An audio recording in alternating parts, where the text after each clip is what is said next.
Good morning everyone. তো আজকে ছিল 17ই জুন আর আজকে আমার এক্সাম ছিল আরআরবি এনটিপিসি। তো তার জন্যই আমি এখানে ব্যারাকপুর স্টেশনে পৌঁছে গেছিলাম অনেক সকালে।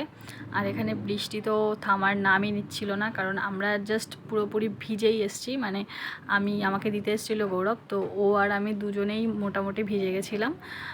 তো এখানে প্রায় আধ ঘন্টা ওয়েট করার পরে আমার ট্রেন আসলো, আর ট্রেন পুরোপুরি ফাঁকা। এত সকালে স্বাভাবিক ট্রেন তো ফাঁকাই হবে। তো আমার যেতে কোনো প্রবলেম হয়নি। তো আমি বাইরের এই সিনারি ভিউ করতে করতে জাস্ট যাচ্ছিলাম। বেশ ভালো লাগে আমার ট্রেনে জার্নি, আর একা একা যেতেও বেশ ভালোই লাগে। এখন তো অভ্যাসই হয়ে গেছে, কারণ এখন প্রায় সব জায়গাতেই একা যেতেই হয়, কোনো অসুবিধা নেই। তো এখানে আমার পড়েছিল ব্যারাকপুর থেকে, মানে আমি ট্রেনে উঠেছিলাম, আর আমার এক্সাম সেন্টার ছিল কল্যাণী শিল্পাঞ্চল। তো এখানে আমি কল্যাণী শিল্পাঞ্চল স্টেশনে নেমে গেছিলাম। তখনও মোটামুটি বৃষ্টি পড়ছিল ঝিরিঝিরি। আর এখানে স্টেশনের মানে এক্সাম সেন্টারটার এমন একটা ভালো ব্যাপার, আমার খুব ভালো লাগে যে প্ল্যাটফর্ম থেকেই এক্সাম সেন্টারটা দেখা যায়। তো এই বিষয়টা ভীষণই ভালো। তো এখানে সব স্টুডেন্টরা যাচ্ছিল, ট্রেন থেকেই সবাই নেমেছে। তো এটা জাস্ট প্ল্যাটফর্মটা ক্রস করেই অপোজিটে হলো এক্সাম সেন্টার।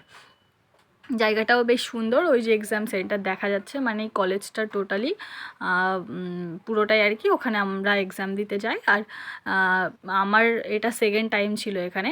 আর বেশ কলেজটা অনেকটা সুন্দর, আর অনেকটা এরিয়া মিলে আর কি। তো এটা হলো মেন গেট। আর এখানে নার্সিং কলেজও রয়েছে।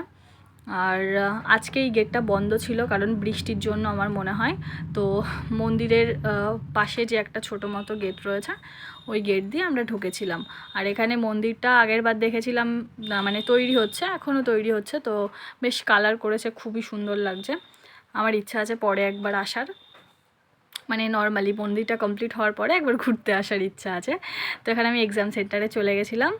আর দেন এক্সাম মোটামুটি দিয়ে আমি ফোনটা পাওয়ার পরে তো বেরাচ্ছিলাম আর কি গেট দিয়ে। তো দেন একটু মোমো খেলাম। খেয়ে আবার ট্রেনে উঠে এখানে আমি ব্যারাকপুর স্টেশনে নেমে গেলাম। ট্রেনটা সঙ্গে সঙ্গেই ছিল, আর ওই প্ল্যাটফর্ম থেকে মানে খুব কম ট্রেনই যায়।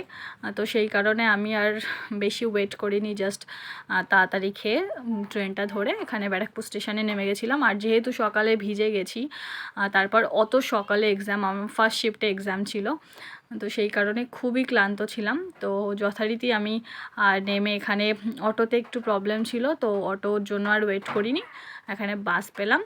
বাস পেয়ে আমি বাসে উঠে আর কি চলে আসলাম। তো এটা আমার ব্যারাকপুর স্টেশনের বাইরে। তো এখানে রাস্তা ক্রস করছিলাম আর কি। তো এখানে আমাদের রয়েছে আই লাভ ব্যারাকপুর। তো এই জিনিসটা আমার বেশ ভালো লাগে, আর ব্যারাকপুরের এই সাইডটা আমার ভীষণই ভালো লাগে। যদিও খুব একটা আসা হয় না, বারাসাতের দিকটাই বেশি আমার, যেহেতু কলেজ ইউনিভার্সিটি সব বারাসাতেই ছিল, তো বারাসাতেই বেশি আমার যাতায়াত হয়। আর ব্যারাকপুর সাইডে খুব একটা আসা হয় না, বাট বেশ আমার ভালো লাগে ঘুরতে, মাঝে মাঝে আমরা আসি। তো এখান থেকে 81 ধরলাম আর বাড়ি চলে গেলাম আর কি। খুব একটা সময় নষ্ট করিনি। তো সবাই ভালো থাকবেন, সুস্থ থাকবেন।